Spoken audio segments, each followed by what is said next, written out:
There is a photograph taken in 1983. Marvin Gaye is standing in his childhood home in Washington, D.C., wearing a silk robe, his eyes hollow and distant, looking at something the camera cannot see. His father, Marvin Gay Sr., is in the same house. They are separated by one thin wall and 40 years of wounds that never healed. In 4 months, one of them will be dead, and the man who pulls the trigger will be the one who was supposed to protect him from the beginning. This is not just the story of how Marvin Gaye died. This is the story of why he could never fully live, because to understand April 1, 1984, you have to go all the way back to a small house in Washington, D.C., where a boy who would one day make the entire world feel something could not make his own father feel anything but contempt. The story of Marvin Gaye and Marvin Gay Sr. is one of the most painful father and son stories in the history of American music. A story of talent crushed before it could breathe, of love demanded but never given, of a man who created the most tender, most beautiful expressions of human longing ever recorded, because tenderness was the one thing he never received at home. Marvin Pence Gaye Jr. was born on April 2, 1939, in Washington, D.C. His family lived in a series of small apartments in the southeast of the city, moving often, always just ahead of whatever bill could not be paid that month. His father, Marvin Gay Sr., was a minister in a church called the House of God, a Pentecostal denomination with strict, severe rules. No alcohol, no dancing, no secular music, no worldly pleasure of any kind. The church was everything, and the man who led it inside the walls of that home was not a shepherd. He was a tyrant. Marvin Sr. was a complicated man, and this story requires honesty about that complexity. He had grown up poor in rural Virginia, one of many children, scratching out an existence that left marks. He was deeply religious, genuinely so, in the way that people whose lives offer little else often find God to be the one structure they can hold. But his religion had curdled into something dark and controlling. He dressed in women's clothing in private. He drank, despite preaching against it. He held the family to rules he himself could not keep, and when the contradiction became too heavy to carry, he put the weight down on his children with his hands. Marvin Jr. was beaten regularly. Not the kind of discipline that parents in that era rationalized as necessary, but something beyond that. Something that left the young Marvin lying on the floor of their apartment, wondering what he had done to deserve it. His mother, Alberta, was a gentle and deeply loving woman who adored her son but could not stop what was happening. She tried. She would step between them when she could.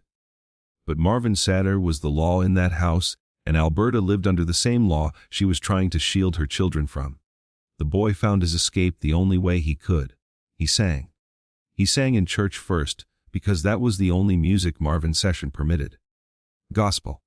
Hymns. The music of God. And even there, even in that restricted, heavily controlled space, something happened when Marvin Jr. opened his mouth that made people stop and turn their heads. His voice did not sound like a child's voice. It sounded like something that had already been through things. It had texture. It had ache.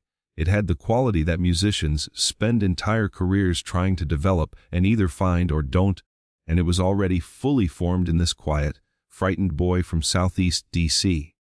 But here is the cruel paradox at the center of Marvin Gaye's entire life. The very pain that his father inflicted upon him became the fuel for the music. The longing for love that was withheld. The desperate need for approval from someone who would never give it. The confusion of being told you are loved by someone whose hands tell a different story. All of that poured directly into the music. Every note of tenderness Marvin ever sang was a note addressed to a man who would not listen. Every plea in every song was, underneath the melody, a son asking his father to see him. Marvin Sr. did not see him. When Marvin was a teenager, he started sneaking out to listen to secular music. Jazz, doo-wop, the street corner harmonies that were rising up from every city in America in the 1950s. He heard Ray Charles, and something cracked open inside him. He heard Sam Cooke and understood, for the first time, that the feeling he had been putting into gospel music could live somewhere else. could reach people who were not in church, could mean something to anyone who had ever been lonely or in love or lost. He joined a doo-wop group called the Rainbows as a teenager, singing on corners and at small local venues. His father found out, and what happened next was not a conversation. It was not even a confrontation. It was a dismissal. Marvin Sr. looked at his son's excitement, at the thing his son had found that made him feel alive and worthwhile, and he crushed it with a sentence. "This music is the devil's music. You will not bring it into this house." Marvin brought it in anyway, and paid the price. When he was old enough, Marvin Gay Sr. left Washington, D.C. He joined the United States Air Force. This was partly to escape home, partly because the options for a young black man in America in the late 1950s were narrow and mostly brutal. The Air Force did not work out. Marvin did not respond well to authority, which anyone who knew his home life could have predicted. He was discharged after less than 2 years and found himself back where he started, except now he was an adult with nowhere to go and nothing to show for it. He went to Detroit. He had heard about a small record label there, a label run by a man named Berry Gordy, who was building something new. He talked his way into an audition, and in 1961, Marvin Gaye Sr. signed with Motown Records, added the E to his last name, and began the career that would eventually make him one of the most celebrated musicians in history. But he never stopped carrying his father with him. The hits came fast. "Stubborn Kind of Fellow," "Pride and Joy," "How Sweet It Is." He became one of Motown's most reliable stars, a velvet-voiced charmer who could sell a love song like no one else on the label's roster. He married Berry Gordy's sister, Anna, a woman 17 years older than him, and the marriage was complicated from the beginning. Full of passion and power struggle and the same dynamic he had grown up watching.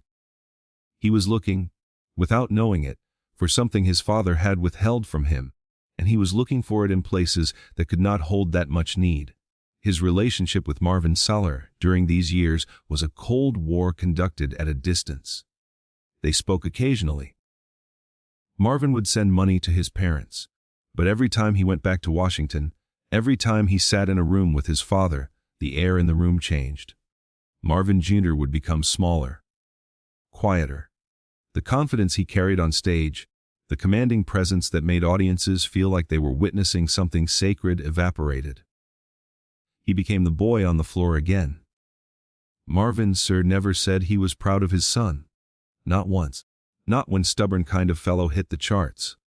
Not when How Sweet It Is became a classic. Not when Marvin Gaye became a household name across America. There was silence where admiration should have been. And Marvin Jr. received that silence the way he had received everything from his father. Quietly, and with damage that did not show on the surface. Then came What's Going On, 1971. The Vietnam War was tearing America open. Black men were dying in Southeast Asia at rates that did not match their representation in the population. Cities were burning. The civil rights movement had won legislative battles, but the lived reality of Black America had not changed the way the laws suggested it should. Marvin Gaye was watching all of this, and he was also watching himself. He had been through the end of his first marriage, through grief at the death of his duet partner and close friend Tammy Terrell, through a spiritual crisis that had left him questioning everything he thought he knew about God and music and purpose. He made an album that was unlike anything Motown had released. Orchestral, political, spiritual, a meditation on war and love and the relationship between the two. He had to fight Berry Gordy to release it. Gordy thought it would destroy his career. Marvin released it anyway, because for the first time in his life he chose his own voice over the voice of an authority telling him to be quiet.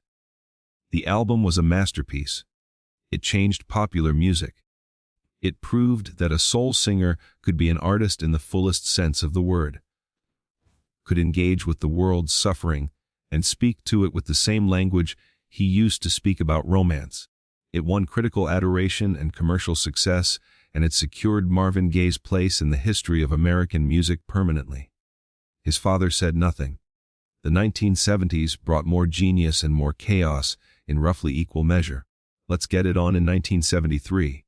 I Want You in 1976. These were albums of erotic depth and spiritual yearning, records that explored the connection between physical love and something larger, something almost religious. Marvin was always trying to reconcile the sacred and the secular, and that struggle had its roots in a household where the sacred was weaponized and the secular was forbidden. He was still, in the grooves of every record, arguing with his father. His personal life was unraveling in ways that the music, for all its beauty, could not contain. His first marriage to Anna Gordy ended in 1975 in a divorce so bitter that he was ordered to give her the royalties from his next album. He married Janice Hunter, a woman much younger than him, a relationship that was intense and volatile and ultimately doomed. He was using cocaine heavily. He was in debt to the IRS for amounts that seemed impossible. He moved to Europe in 1981, to Ostend, Belgium, to escape all of it, to breathe, to try to find a version of himself that was not completely submerged by everything he owed and everyone he had disappointed. And in Belgium, alone and far from everything familiar, he made Sexual Healing, a song about needing to be saved, a song that went to #1 and brought him back to America with enough momentum to attempt one more chapter. He moved back in 1983, and for reasons that the people who knew him have never fully been able to explain, he moved back into his parents' house in Los Angeles. Into the same house with his father. What was he looking for? The people who loved him asked this question at the time and have been asking it ever since. He was a superstar. He had money from the Sexual Healing album and tour.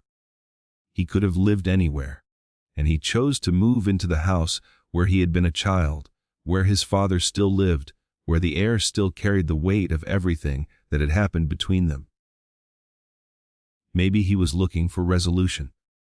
Maybe he thought, at 44, that enough time had passed, that the man who had beaten him and dismissed him and refused to see him might finally, after all of this, after all the albums and all the acclaim and all the decades of trying, finally acknowledge what his son had become.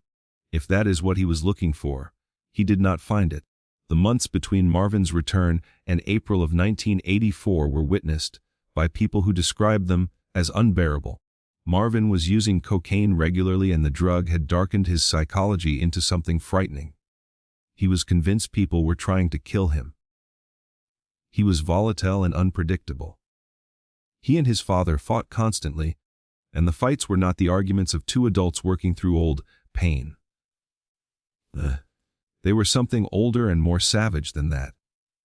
They were the same fight they had always been having, just louder now, with less restraint on both sides.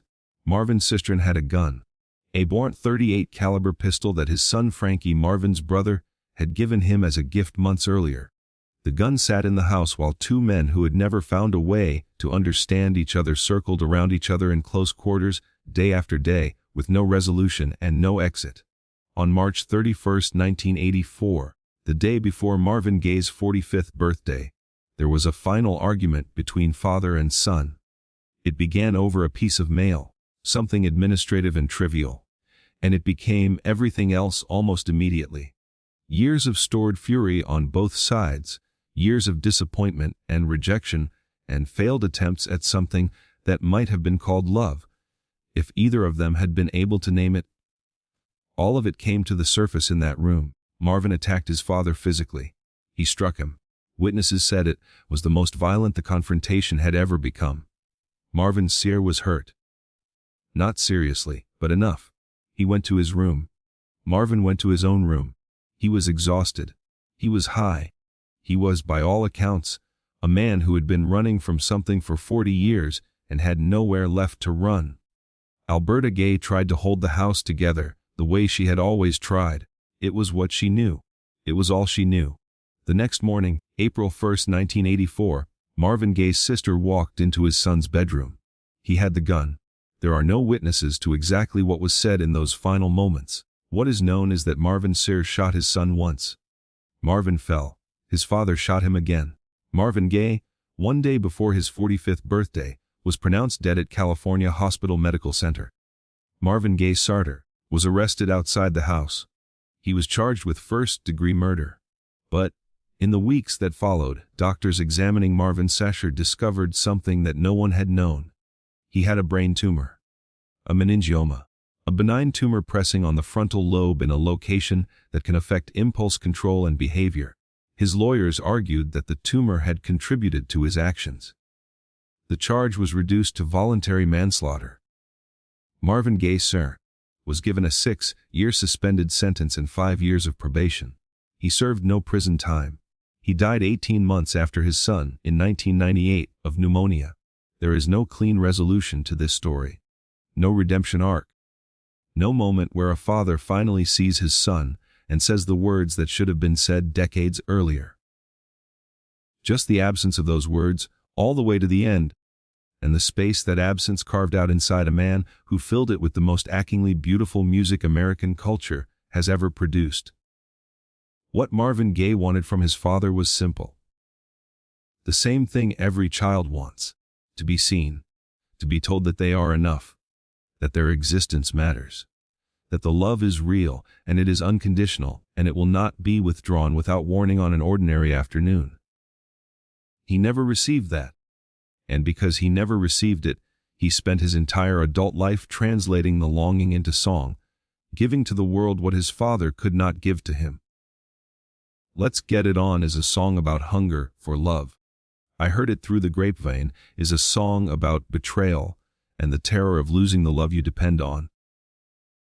What's Going On is a song addressed to someone in authority, asking them to see the suffering they are causing and choose compassion instead. Every single one of those songs, at its deepest level, is addressed to one person. The tragedy of Marvin Gaye is not only that he died before his time, though 44 years is a brutal and unjust age for a talent that large to leave the earth. The tragedy is that the most loving voice in the history of soul music spent its entire life trying to earn love from the one source that would never offer it. And, in the gap between what he needed and what he received, he made music that helped millions of other people feel less alone in their own gaps, in their own unfinished conversations with the people who were supposed to love them first and best and without condition. The photograph from 1983 sits in history now. Marvin Gaye in his childhood home. Hollow eyes. Something the camera cannot see. He is looking still for something he will not find. But somewhere, on a record that spins in a room where someone is hurting and needs to feel understood, his voice is still reaching toward it. Still trying. Still asking. Still more generous with love than anyone had ever been with him. Some voices carry everything they could not say. And we are still listening. There is something that musicians who worked with Marvin Gaye during the final years have said repeatedly in interviews, and it is worth sitting with because it illuminates something essential about who he was and what he carried. They said that Marvin was two completely different people depending on where he was. On stage, or in a studio with people he trusted, he was fearless. He was the one in control. His voice could do things that other singers could only approximate, and he knew it, and the knowledge gave him a kind of authority that was unmistakable. He would request another take not because the performance was wrong, but because it was only 90% of what he heard in his head, and 90% was not enough.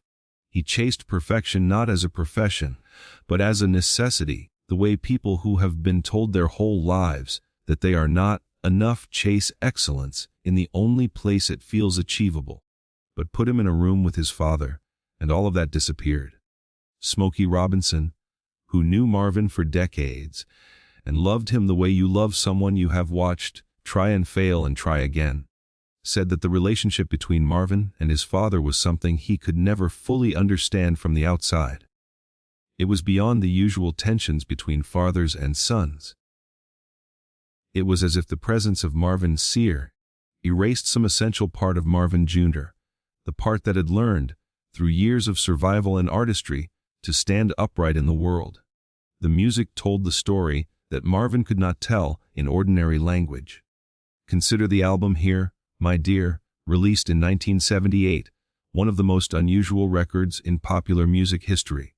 It was recorded as part of a divorce settlement with Marvin Gaye, who was to receive the royalties. But what Marvin actually made was something extraordinary, a raw and sometimes uncomfortably honest account of a marriage that had collapsed under the weight of two people who needed more from each other than either could provide. It is an album full of anger and tenderness in equal measure, an album that sounds like a man examining something that hurt him and trying to understand the shape of the wound. Anna was furious when she heard it. She had expected a commercial album. What she received was a confession. The critics dismissed it at first. Too personal. Too strange. Too much of Marvin's interior life exposed in ways that made listeners uncomfortable. But over the decades since, it has been reassessed as a masterwork, a document of pain transformed into art with a specificity and courage that almost no other popular musician has managed. Marvin was always doing this, always taking what was private and making it audible, always insisting that the truth of his experience deserved to be heard, even when the world told him to keep it quiet. His father had spent decades telling him to keep it quiet. In 1983, during the final Midnight Love Tour, there were nights when Marvin Gaye gave performances that the people in the audience still talk about in the present tense. Not as memories but as experiences that are still happening to them in some essential way. There is footage from that tour that shows him singing with an abandon that goes beyond performance. He is not singing for the crowd exactly. He is singing through the crowd to something behind them or above them or inside him that only he can see. His face in those moments carries an expression that is very hard to name. It is not happiness. It is not sorrow. It is something that sits exactly between relief and desperation, the face of a man who has found the one place in the world where he is entirely free and knows that the place is temporary and cannot stop himself from loving it anyway. He was 44 years old. He had been performing professionally for more than 20 years, and he could still find, in the act of singing, something that the rest of his life could not offer him. The music was always the cleanest version of Marvin Gaye. The version that had not been diminished. The version that had never been told to stop.